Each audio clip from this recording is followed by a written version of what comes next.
The Pacific Ocean looks peaceful. That is the lie. Beneath the calm surface, the future of the world is already moving. Steel warships glide through the darkness without lights, without radio signals, without mercy. Thousands of young men stand silently on their decks, gripping the rails, staring into an unknown horizon. In a few hours, the most powerful nation on Earth will be dragged into a war it never wanted. And Japan knows something terrifying. Japan cannot win. Not in the way wars are usually won. This story is not about how Japan planned to conquer America. It is about how Japan planned to break America's will. Years before the first bomb falls, Japan's leaders sit in smoke-filled rooms in Tokyo, staring at maps that refuse to lie. The numbers are brutal. America has more oil than Japan can access, more factories than Japan can bomb, more manpower than Japan can ever replace. If this becomes a long war, Japan will be slowly crushed. Everyone in that room understands it. That truth creates fear. Fear creates desperation. And desperation gives birth to dangerous ideas. One man dares to speak honestly. Admiral Yamamoto. He is not a dreamer. He is not blinded by ideology. He has lived in America, studied there, observed its cities and its people. He has walked through American factories that produce machines the way rivers produce water. Yamamoto knows America's greatest strength is not its weapons. It is its ability to endure. He warns Japan's leaders with chilling clarity. If Japan fights America, he says, Japan may win for 6 months, maybe a year. After that, the outcome is inevitable. The room goes quiet. 6 months is enough, the politicians reply. Enough time to shock America. Enough time to shatter its confidence. Enough time to make the American public beg for peace. Japan does not need total victory. Japan needs psychological collapse. That becomes the foundation of the plan. Strike first, strike unexpectedly. Strike with such violence that America loses faith in its own security. Pearl Harbor becomes the target. Not because it is merely a naval base, but because it is a symbol of American dominance in the Pacific. A symbol meant to reassure Americans that the ocean protects them. Destroy the fleet in one morning, Japan believes, and America will hesitate. The shock will divide public opinion, isolationist voices will rise, politicians will choose negotiation over escalation. Japan convinces itself that Americans are soft, comfortable, unwilling to sacrifice. This is the first fatal miscalculation. As the plan evolves, it becomes the most complex naval operation in history. 6 aircraft carriers must travel thousands of miles across open ocean without detection. Every movement must be silent. Every pilot must perform perfectly. There is no backup plan. If even one American patrol plane spots the fleet, the element of surprise vanishes, and the entire strategy collapses. On the decks of the carriers, young pilots rehearse endlessly. They memorize attack routes, ship layouts, bomb release timing. They joke with one another, laugh too loudly, hide fear behind discipline. Some write letters home, others burn them. They are told they are participating in a mission that will end the war quickly, that their sacrifice will save Japan from destruction. Few of them know the truth. Even Yamamoto does not believe in victory. He believes in inevitability. As the fleet sails east, Yamamoto remains behind in Japan, staring at maps he already knows by heart. He understands the contradiction at the heart of the plan. If the attack fails, Japan is doomed. If the attack succeeds too well, Japan may still be doomed. Because humiliating America may not end the war. It may awaken something far worse. Across the ocean, America is unprepared in spirit. The nation is divided. Many believe the war in Europe is not their problem. Pearl Harbor feels distant, safe, untouchable. Battleships sit in neat rows like monuments. Anti-aircraft guns are unmanned. Ammunition is locked away. Radar warnings are misunderstood, ignored, dismissed. The illusion of safety is complete. As dawn approaches Hawaii, Japanese pilots sit inside cramped cockpits, engines vibrating beneath them. Some whisper prayers, some think of home. Some feel nothing at all. The signal is given. Planes rise from the carriers like a dark swarm, disappearing into the clouds. Below them, the ocean swallows the evidence of their departure. In that moment, the future splits. Japan believes this attack will force America to the negotiating table. Japan believes fear will outweigh pride. Japan believes shock will overpower resolve. What Japan does not understand is that America does not respond to humiliation with surrender. It responds with obsession. As the planes race toward Pearl Harbor, one truth remains hidden from everyone involved. This single morning will not shorten the war. It will guarantee that it becomes total. The first bombs are seconds away from falling, and history is about to discover the cost of misjudging an enemy's soul. The first sound is not an explosion, it is laughter. American sailors joke on deck as the sun rises over Pearl Harbor, stretching after another quiet morning in paradise. The water glows gold. The air feels harmless. Nothing suggests that the world is about to tear open. Then engines roar overhead. At first, no one understands. Some think it is a drill. Others assume the planes belong to the U.S. Army. Then someone looks closer and sees the red circles on the wings. And in that instant, time fractures. Bombs fall. The harbor erupts in fire and steel. Battleships shudder as explosions rip through their hulls. Metal screams. Oil ignites the water, turning the sea itself into a weapon. Men are thrown through the air, burned, crushed, trapped. There is no warning, no preparation, only confusion and terror. Japanese pilots fly low and fast, faces rigid with focus. They do not shout. They do not celebrate. They execute. Every second matters. Torpedoes slam into ships that cannot move. Bombs punch through decks into sleeping quarters. Anti-aircraft guns fire too late, too slowly, too few. This is not chaos. This is precision violence. On the USS Arizona, a single bomb penetrates deep into the ship. A moment later, the vessel detonates from within. The explosion lifts the battleship out of the water before snapping it in half. More than 1,000 men vanish in seconds. Across the harbor, sailors dive into burning oil, fighting flames that cling to their skin. Some swim toward shore, some sink. Some disappear without a sound. Above them, the sky belongs to Japan. Wave after wave strikes, each attack building on the last. Smoke darkens the sun. Sirens wail. Medics work until their hands are red with blood. From Tokyo, the news arrives with triumph. The plan is working. Pearl Harbor is in ruins. The American fleet appears shattered. The shock is total. But beneath the destruction, critical details are missed. The aircraft carriers are not there. They are out at sea. The fuel storage tanks remain untouched. The repair docks survive. Japan has crippled ships, but not America's ability to fight back. Still, Japanese commanders face a choice. Launch a third wave and finish the job, or retreat while they still hold surprise. Fear whispers into the decision. What if American carriers return? What if losses become unacceptable? What if victory turns into disaster? Caution wins. The order to withdraw is given, and in that single decision, the entire war tilts.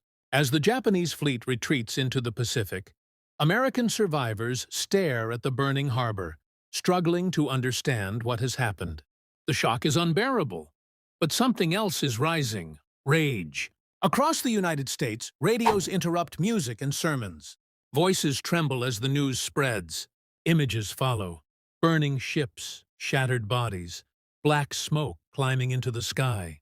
There is no debate. There is no hesitation. Isolation dies in a single morning.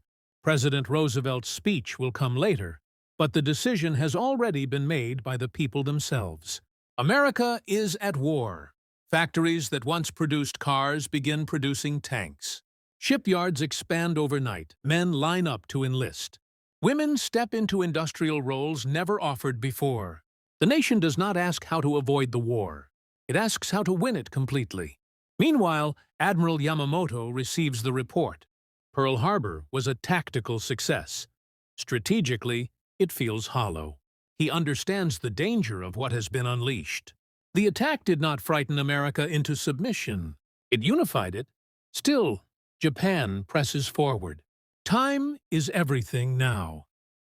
Japan expands rapidly across Southeast Asia and the Pacific, seizing territory, building defensive perimeters, convincing itself that America will tire of the cost. The strategy shifts into its next phase. Force America to attack fortified positions, bleed it slowly, make victory too expensive to justify. Japan believes America's spirit will break under prolonged suffering. But America is learning. American commanders study the attack, the tactics, the mistakes. Intelligence agencies work day and night. Code breakers begin unraveling Japanese communications piece by piece. Japan believes it holds the initiative. It does not realize it is being watched. As months pass, Japan prepares its next decisive move.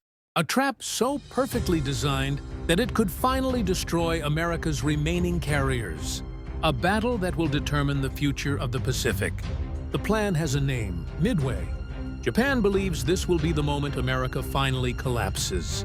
What Japan does not know is that America already knows where the trap is waiting, and it is sailing toward it willingly. Japan believes it is finally ready to end the war.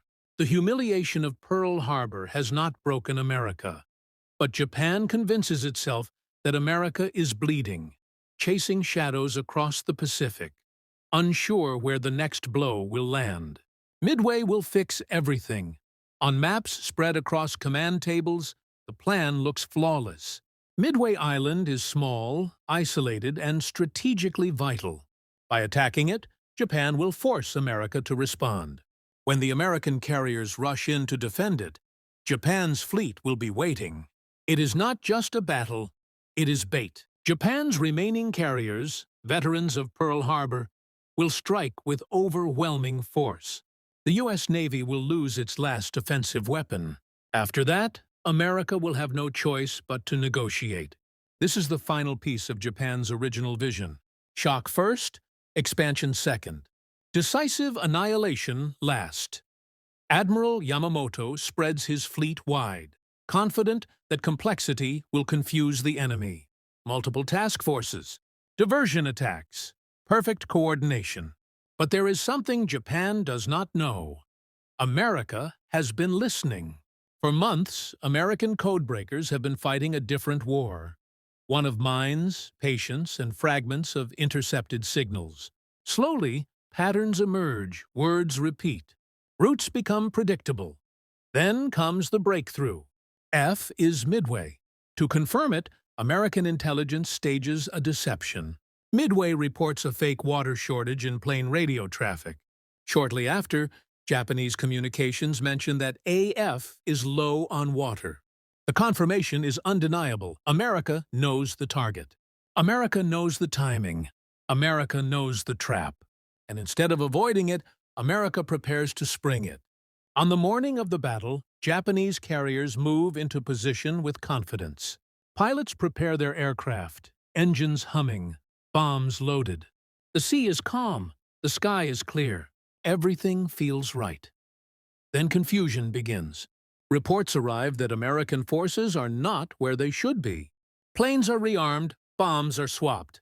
Fuel lines are exposed. Decks grow cluttered. The perfect machine begins to lose rhythm. Japanese commanders hesitate, trying to adapt. And that hesitation costs them everything. From high above the clouds, American dive bombers appear. They should not be there. They should not have found the fleet. But they do. The attack comes without warning. Bombs scream downward, tearing through flight decks crowded with armed planes and exposed fuel. One carrier erupts in flame, then another, then another. Within minutes, Japan's naval heart is burning. Pilots who survived Pearl Harbor die trapped inside steel coffins. Veteran air crews, men Japan can never replace, vanish into smoke and fire. One carrier remains. It launches a desperate counterattack, managing to cripple an American carrier in return. But the balance is already destroyed. By the end of the day, 4 Japanese carriers are gone. America has lost one. Midway is not just a defeat, it is a collapse. For the first time since the war began, Japan no longer controls the future.